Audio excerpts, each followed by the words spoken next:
صرف زبانی دعوے نہیں ہونے چاہیے. اگر ہم حقیقت میں رسول اللہ صلی اللہ تعالیٰ علیہ وسلم کو اپنا آقا مانتے ہیں تو غلام کا کام کیا ہوتا ہے؟ وہ آقا کی خدمت کرے، اس کے کام کرے، اس کے مشن کی تکمیل کے لیے اپنی پوری صلاحیت اور طاقت خرچ کرے. ہمارے آقا صلی اللہ تعالیٰ علیہ وسلم کا مشن کیا تھا؟ اللہ کے دین کو پہنچانا اور اس کو غالب کرنا. کیا ہم غلام اپنے آقا صلی اللہ علیہ وسلم کے مشن کو لے کر جی رہے ہیں؟ ہم تو اپنی دنیا میں مگن ہیں اور مقصد کو بھول چکے ہیں. اور جو لوگ مذہب کے قریب ہیں انہوں نے بھی نماز، روزہ، زکوٰۃ، حج، عمرہ، چھوٹے بڑے تہواروں تک ہی دین کو محدود سمجھ رکھا ہے.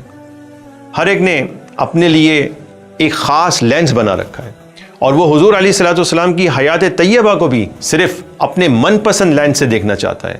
اسی وجہ سے ہمیں خاص ایک ہی رنگ نظر آتا ہے اور حقیقی پیغام اکثر اوجھل ہو جاتا ہے. آپ نے اکثر سراقہ بن مالک کا واقعہ حضور علیہ الصلوۃ والسلام کی علم غیب کی دلیل کے طور پر سنا ہوگا. یہ ہجرت کا واقعہ ہے. آپ صلی اللہ تعالیٰ علیہ وسلم صدیق اکبر کے ساتھ مدینہ منورہ کی جانب روانہ ہوئے اور کفار مکہ آپ صلی اللہ علیہ وسلم کا پیچھا کر رہے تھے. لیکن جب ناکام ہو کر تھک گئے تو انہوں نے دونوں کی گرفتاری یا قتل کے بدلے 100 اونٹوں کے انعام کا اعلان کر دیا. سراقہ بن مالک کو جب یہ خبر ملی تو اس لالچ میں اس نے بھی اپنا گھوڑا دوڑا دیا اور اس نے جب انہیں پا لیا، جب وہ ان مقدس ہستیوں کے قریب پہنچا تو صدیق اکبر گھبرائے اور انہوں نے عرض کی، یا رسول اللہ، سراقہ نے ہمیں دیکھ لیا ہے اور وہ ہمارے پیچھے بہت قریب ہے. آپ صلی اللہ تعالیٰ علیہ وسلم نے فرمایا، خوف نہ کرو، غم نہ کرو، لا تحزن ان اللہ معنا، اللہ ہمارے ساتھ ہے. آپ صلی اللہ تعالیٰ علیہ وسلم نے دعا کی تو سراقہ کے گھوڑے کے پاؤں زمین میں دھس گئے اور وہ گر پڑا. وہ دوبارہ کھڑا ہوا اور پیچھے بھاگا. جیسے ہی وہ قریب پہنچا اس کے گھوڑے کے پاؤں پھر سے دھس گئے اور وہ پھر سے زمین پر آ کر گرا، حالانکہ وہ سخت چٹانی زمین تھی.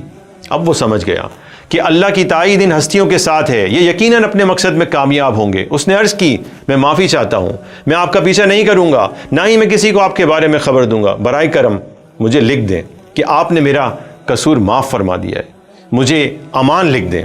حضور علیہ الصلوۃ والسلام نے فرمایا، اسے امان لکھ دو. اس موقع پر آپ صلی اللہ تعالیٰ علیہ وسلم نے سراقہ بن مالک سے کیا فرمایا تھا؟ اے سراقہ، اس وقت تمہاری شان کیا ہوگی جب کسرا کے سونے کے کنگن تمہیں پہنائے جائیں گے.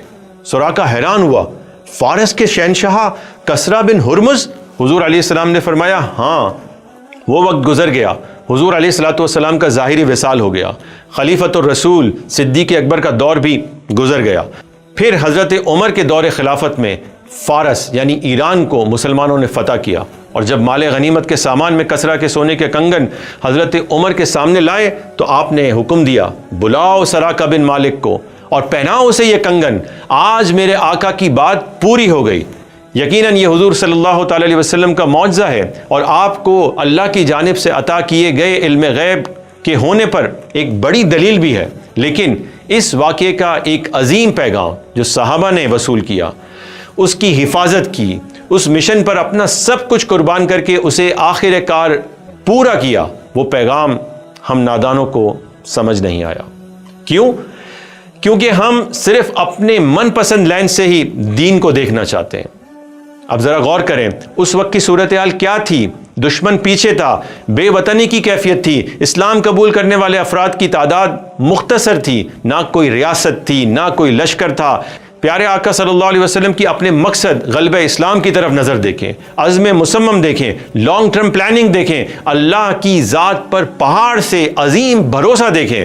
روم اور ایران کے بادشاہ کیسر و کسرا اس وقت کی سپر پاورز تھے جن کی طاقت سے پوری دنیا لرزہ براندام تھی. ایسے وقت میں حضور صلی اللہ تعالیٰ علیہ وسلم سراقہ کو پورے وثوق کے ساتھ اپنے مشن، اپنے مقصد، اپنے ٹارگٹ کی نشاندہی کرتے ہوئے فرماتے ہیں، اے سراقہ، اس وقت تمہاری کیا شان ہوگی جب کسرا کے سونے کے کنگن تمہیں پہنائے جائیں گے.